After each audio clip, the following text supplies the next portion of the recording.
The Adventures of Christopher Wells program, formerly scheduled at this time, is now broadcast at a new time on Tuesday evenings. Tune in for The Adventures of Christopher Wells next Tuesday and every Tuesday at 9:30 p.m. Eastern Standard Time.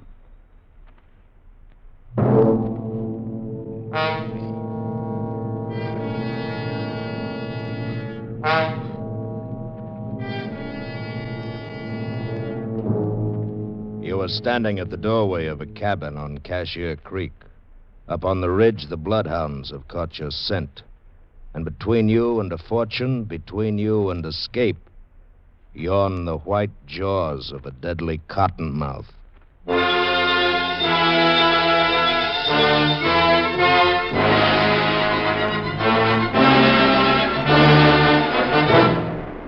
Escape, produced and directed by William N. Robeson, and carefully contrived to free you from the four walls of today for a half hour of high adventure.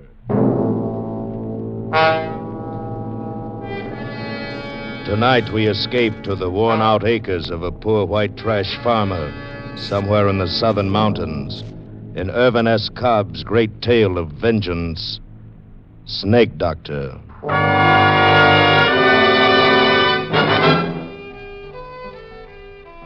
This story is about snakes and two men.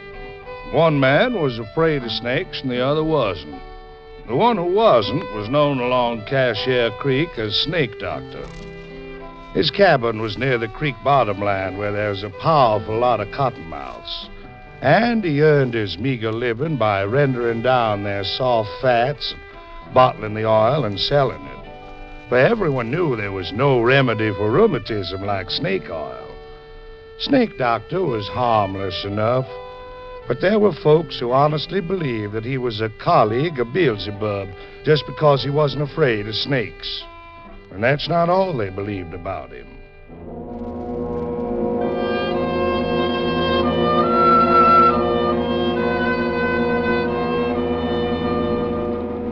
Now, the man who was afraid of snakes was Jafe Mourner, who was Snake Doctor's nearest neighbor. Jafe was the kind of man we all know who suspected, feared, and hated anything he didn't understand. And he understood neither Cottonmouths nor the Snake Doctor. In short, Jafe was ornery, ignorant, and shiftless. He'd rather shoot squirrels and chop cotton. He'd rather fish than hoe corn. And that's just what he's doing now, fishing down at the Big Hole with his son and heir, Finney, who's old enough but not quite bright enough to handle a gun.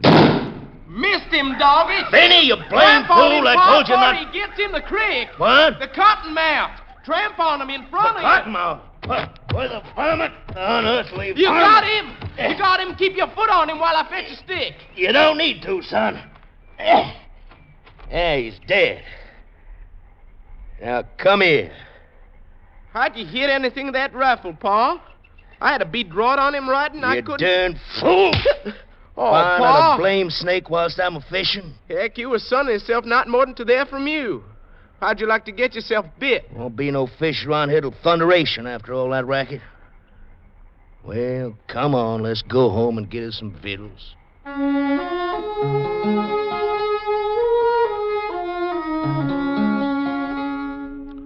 Jafe Mourner tossed his bait can into the creek and threw a stick after it.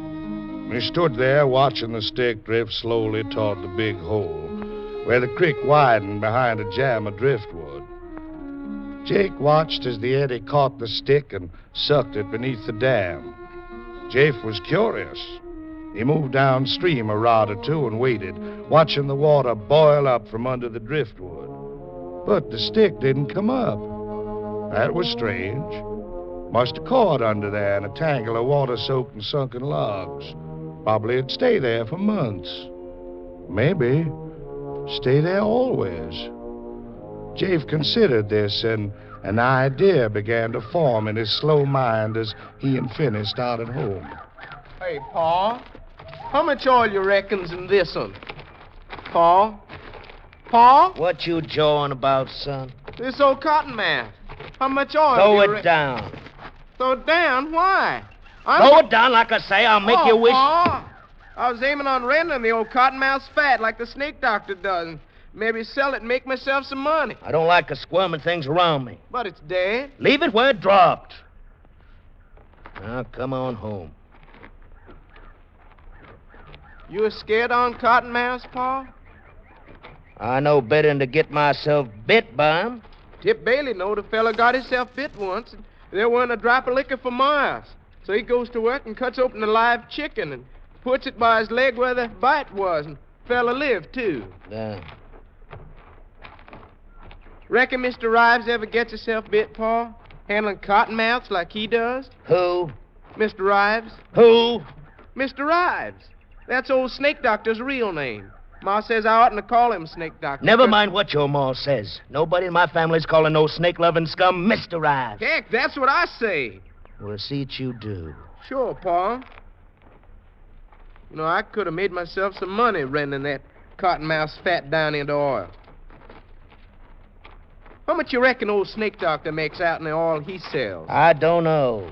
Tip Bailey says old Snake Doctor's got more than $1,000 hid away somewheres in his cabin. More than that, most likely. Cussed old miser don't spend nothing. Ain't got nothing save that old rack-of-bones mare. Tip Bailey says whenever old Snake Doctor sets foot out in his place, he's got the granddaddy of all cottonmouths that he leaves out in the cabin to stand guard on his money. Tip Bailey says he seen old Snake Doctor put him in his pocket. Live cottonmouths. Snake Doctor ain't fitting to be alive itself. Oh, Ma says he ain't bad. Says he don't mean nobody harm. Your ma better be careful who she's associating with. She says he don't have good sense. Had the fever too much, she says. You ever been in the Snake Doctor's cabin, Pa? I don't have nothing more than I have to do with that snake-loving hoodoo. Tip Bailey says he bet wouldn't be no task at all for some no-good to poke around in the Snake Doctor's shack and find all the money and make off with it. Oh, this blame son done near rendering me down. Look at my head, full of sweat, Pa. Here, look it. See? Done near gourd full of sweat come off me. Why you turn down that way, Pa? It's come on noon. Dinner be most ready. I'm gonna tell the snake-loving hoodoo that there's some of them cottonmouths on the creek side of our deadening. Oh, heck, he knows that. I'm gonna tell him he's got my leave to catch him. You don't need to come along if you don't want it.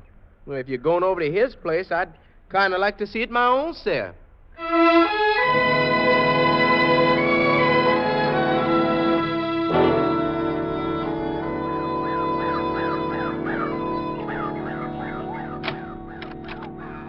Go on in, Pa. He ain't to home, else he'd have showed himself by now.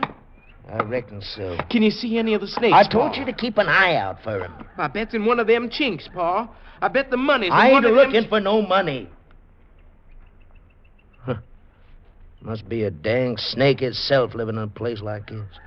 Pa, I know you ain't looking for any money, but if and you was, wouldn't you look in that chink right up there? Where, son? Right there, second log by the fireplace on the right. You see that there hole? Yeah. I reckon I would look up there. Well, since we're here. Might as well see for myself. Oh, I wouldn't be a mite surprised if old Snake Doctor... Pa. Huh? Somebody's out on the porch. It's a Snake Doctor. Was you looking for something, Chafe Mourner? Yeah, I was looking for you.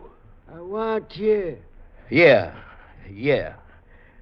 Look here, you old hoodoo. What's the idea of sneaking up on folks who took the trouble to come all the way down here to do you a favor?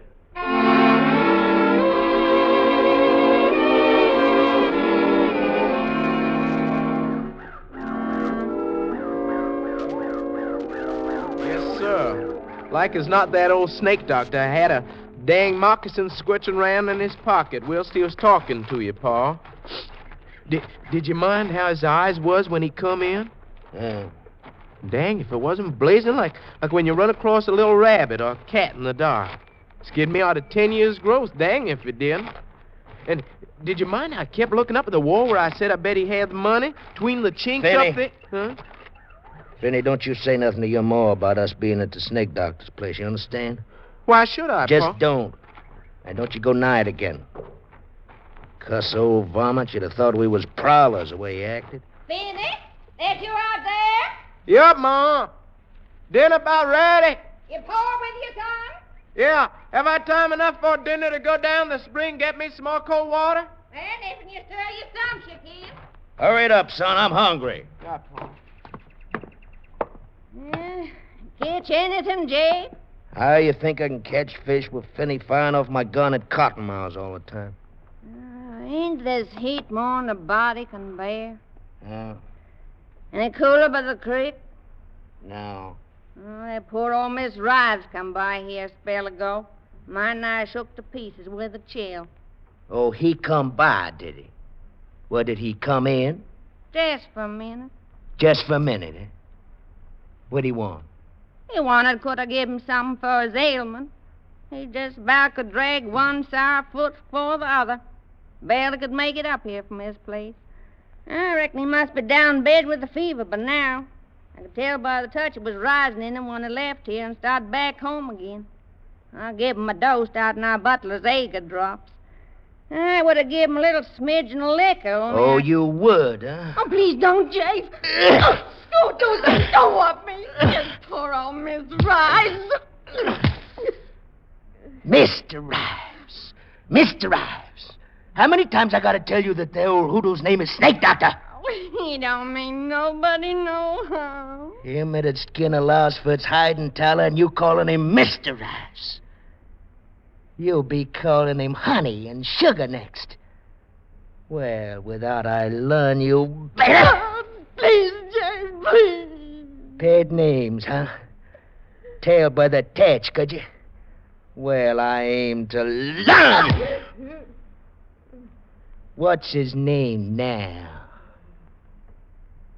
Well, what's your poor Mr. Rives' name now?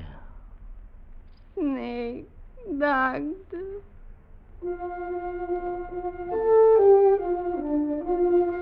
Kizzy Mourner rubbed the ugly red welt on her scrawny arm and gave the frying pan full of sizzling side meat a hopeless nudge. She prayed that the weight of the victuals might take the edge off Jafe's temper. Finney slouched in from the spring and saw the mark on her arm. Pa been whomping you again, Ma? She didn't answer. What'd you do this time? She silently dished up the hogback and cornbread for 2 men, and while they sat at table, she ate on her feet, serving them between bites, as was the custom in the Mourner household.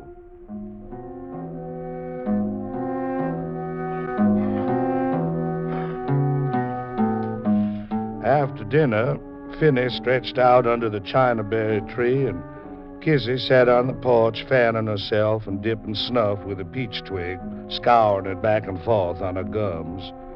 Jafe took his ease on the floor of the back room, but he didn't sleep. One thing he'd seen that day, and another thing he'd heard. He was adding them together.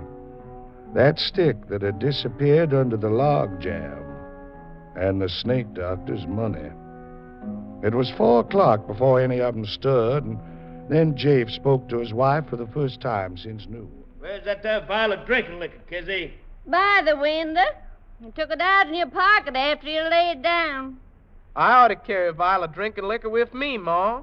I might get bit by an old moccasin as soon as Pa would. Well, you better not let me catch you. You find it, Jay?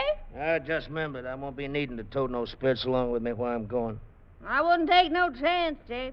Just one cottonmouth bite. Cottonmouths all down the slashes, else along a creek. Well, I'll be this evening's up on Bailey's Ridge in the high ground. You fixing to go shooting? I aim to gun me a chance of young squirrels between now and dusk time. Reckon I'll come along, Pa. You're staying here, son. Oh, dang it. Be steaming in the place when the rain comes down. Pa, you might be needing me. You stay here. Oh, Pa. And Kizzy set me up a snack of cold supper on the shelf. Likely I won't get back till it's plumb dark.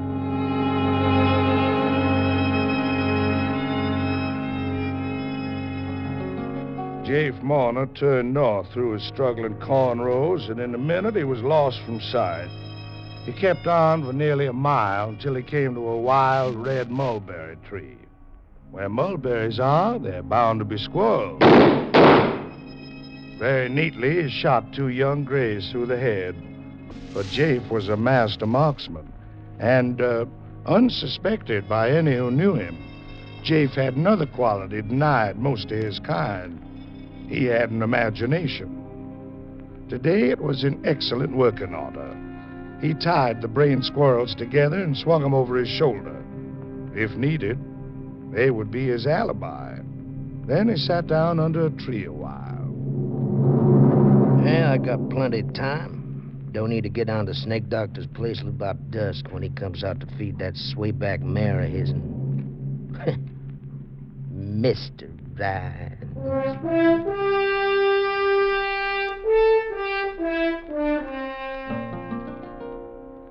He sat out 2 brisk thunder showers and the intervals between them.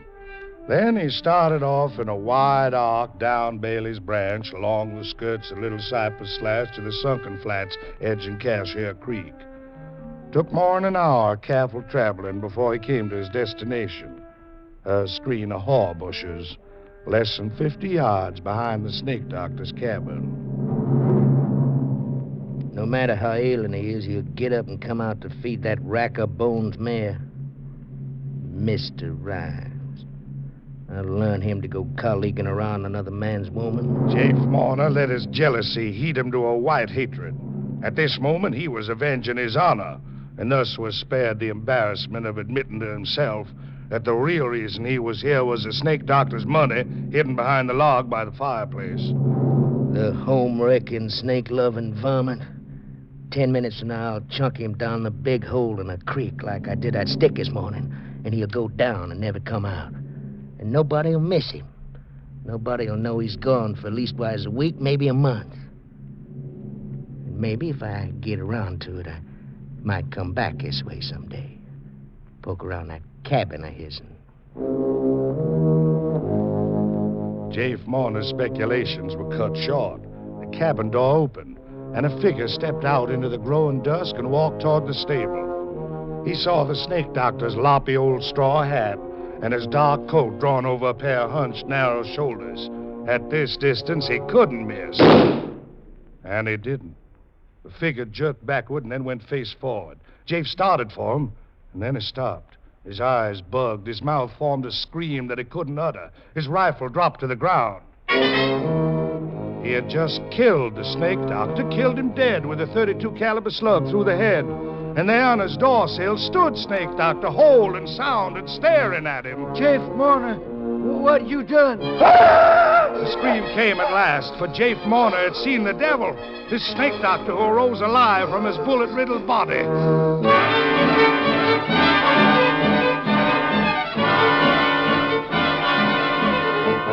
Jafe whirled and ran into the deep, darkening woods, whimpering like a whipped puppy as he tore through the brush. Escape. He must escape. He must get under the shelter of a sound roof, have the protection of 4 walls around him. So he ran and ran for hours.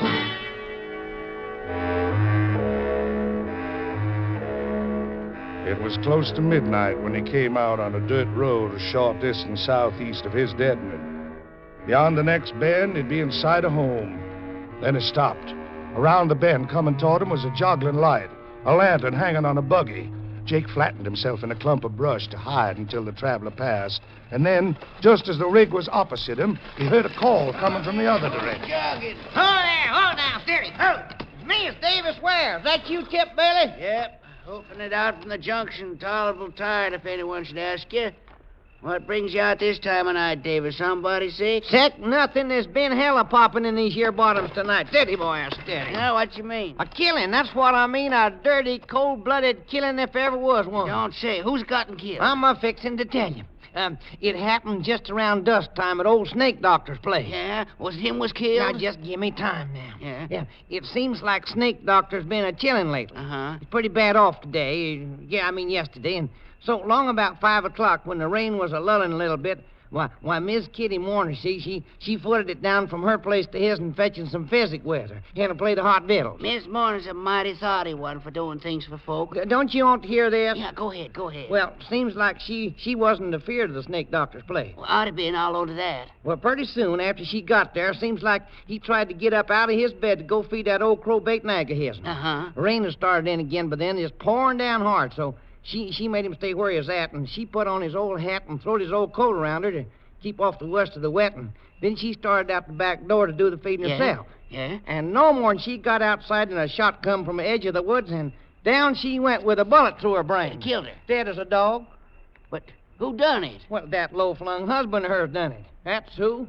He must have followed her down to Snake Doctor's and then just laid in wait for her. They certain 'twas him then. Why, sure thing. Snake Doctor jumped up when he heard the shot, and he catched a quick look at Jafe over the fence. He did. Yeah, there was a long streak on Kizzy's arm where he must have whooped her at during the day. Well, hanging's a sight too good for him to catch him. No, but they will. Some thinks that he's made for the slashes and hid out there. Tracks led off that way. Uh-huh. Oh, they'd be a line of men throwed all the way around Little Cypress before sunup. Sheriff got there yet? No, but he's due any minute with his pack of dogs. They telephoned in from Gallup Mills that he's on his way.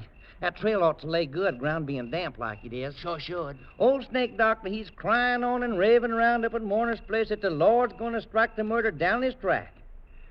I'm putting my main confidence in them bloodhounds. On them first, and then maybe on a stout plow line and a limb of a tree. Yeah, it's more certain. Yeah, I'm just putting out from my place to fetch my oldest boy. I wouldn't want him to miss a lynching. There's a good side crowd up there already. I'll go up and join him. I got a pistol here on my hip pocket. Poor Miss Marner, she always was Kizzy. a good-hearted, She's hard-working... dead. I shot Kizzy.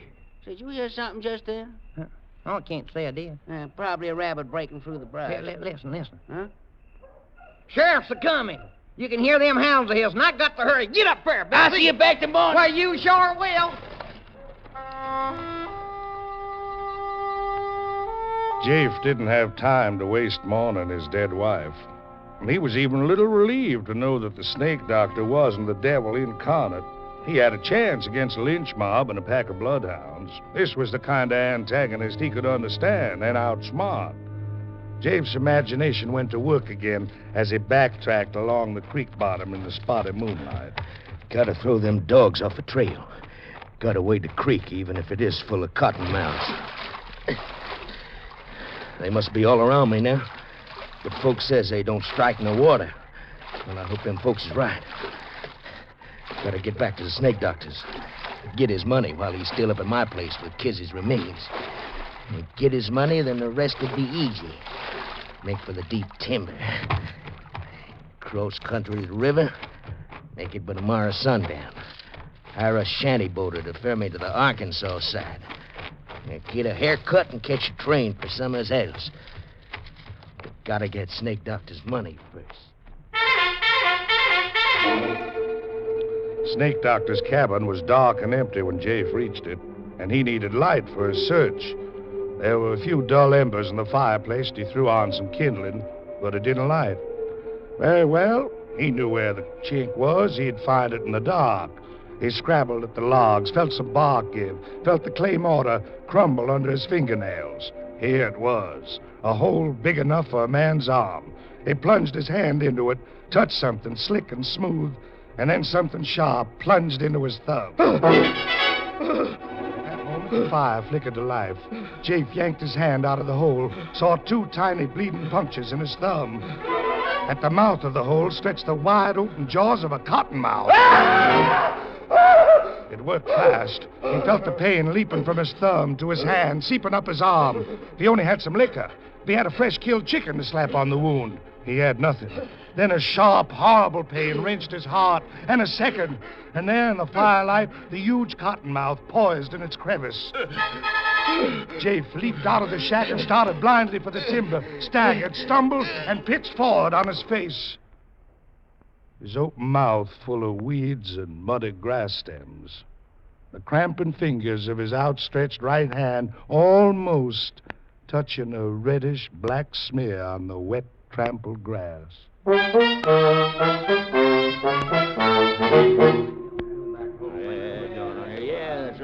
riddance, by gravy, that's good riddance. I'd call it that, wouldn't you, Dr. Bradshaw? Well, I reckon there's sort of a rough justice in the way he died. Look, his hand reaching out. Just about touches the blood where his woman fell. This has been quite a night, Davis. I've just examined the body of a man who appears to have been killed by snakebite. Killed good and quick, too, judging by the evidence. Well, Doc, ain't that the way a cottonmouth always does kill a man sudden like? I always heard tell that... Never mind what you heard. I'm going by the facts. I've been practicing medicine in this county for going on to 46 years. And I tell you that in all my life, I've never known but 2 or 3 people actually being bitten by water moccasins. And until tonight, I never had the personal knowledge of anybody dying from a bite of any kind of a snake. Well, is that a fact? Hey, what's going on over there, Doc? That Mourner's boy kicking up the fuss? Yeah, he's a no good, just like his pa. What's your trouble, Tip? I'm gonna kill a snake that bitten my paw. Then I'm gonna give that old snake doctor a whooping for keeping a reptile in this place. Your pa got just what is his due, Finney. Snake doctor ain't to blame none. He's a hoodoo devil. Now, look-a-here, boy. Mr. Rives promised all his savings, nearly $100 to pay for burying your ma decent. Now, that's how much he thought of her. Now, go on home, behave yourself. Yeah, go on, Finney. Ain't no Somebody reason ought to you kill hang that around reptile and that bit my paw, and I'm gonna do it. Hey, Doc, just a minute ago you started to say something about snake bite not killing. How you account for Jafe here? Well, the late Jafe Mourner had a rotten bad heart, Davis. Oh, he sure did. Yesterday proves that. I don't mean in that sense. I mean there was an organic weakness. A curious thing, though, there was no swelling anywhere. Well, there's them 2 marks on his thumb, them snake gashes like some I've seen. Now, that don't explain how... What's... Hey, it's Finney Mourner. He's in the cabin. That fool kid, come on, Doc. He's probably shot somebody. I shot at it, but I didn't hit it. It's going to get me like it got my paw. Hey, come on, Doc, come on. He said he shot at something in the cabin. I don't see anything. Oh, Finney's had enough happen to him yesterday to upset even a bright boy. So we can... Oh, there it is. What? That cottonmouth up there in the hole of that log. Oh, that. The snake doctor told me about that varmint. Look at him closer, David. Oh, no, sirree, not me. Go ahead. It's just a stuffed snake. Stuff? Yeah. Snake doctor believes in precautions, 'cause that hole's where he hides his money. That snake could scare anybody away who didn't know it was stuffed. But just to be sure, old snake doctor lined the hole with coils of barbed wire. Oh, I see. You think that them marks on Jafe's thumb was got off of the barbed wire, huh? It could be. Lots stronger hearts than Jafe Mourner's would have stopped beating at a scare like that. Well, I'll be switched. Old snake doctor's a cute one, ain't he?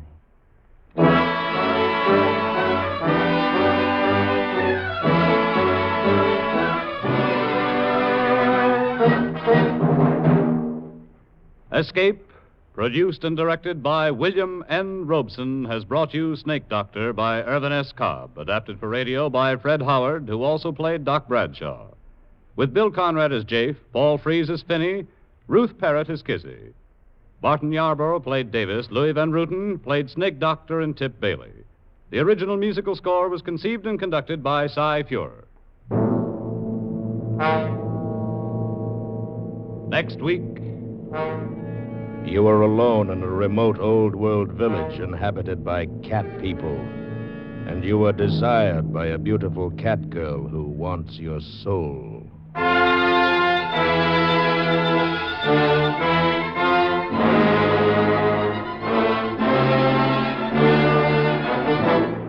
Next week, we escape with Algernon Blackwood's eerie story titled Ancient Sorcerers.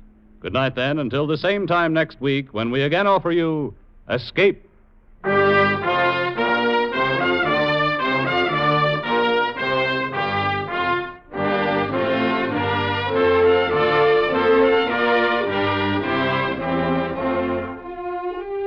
This is CBS, where 99 million people gather every week, the Columbia Broadcasting System.